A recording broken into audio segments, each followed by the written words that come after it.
গাজার মানবিক সংকট চরমে। গাজায় এমন অনেক পরিবার রয়েছে যারা খাবারের অভাবে উঠে দাঁড়াতে পারে না, এমনকি ত্রাণের জন্য তারা ছুটে যেতেও পারছে না।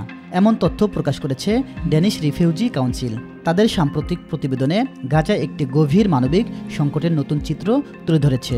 সংস্থার মতে, বর্তমান অনেক ফিলিস্তিনি এত দুর্বল অবস্থায় রয়েছে যে তারা খাদ্য, পানি, চিকিৎসার জন্য নির্ধারিত সহায়তা কেন্দ্রে নিজে পৌঁছাতে পারছে না।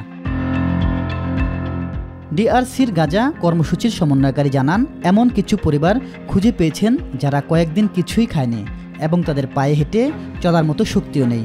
বিশেষত বয়স্ক, শিশু এবং গর্ভবতী নারীরা সবচেয়ে কঠিন অবস্থায় রয়েছে।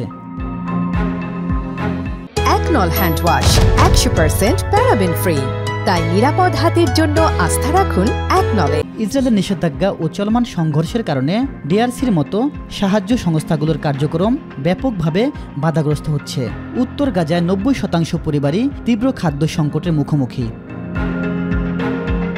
সংস্থাটি সতর্ক করেছে, যদি পরিস্থিতি দ্রুত উন্নত না হয় তাহলে গাজার সাধারণ মানুষ আরও বড় মানবিক বিপর্যয়ের সম্মুখীন হবে।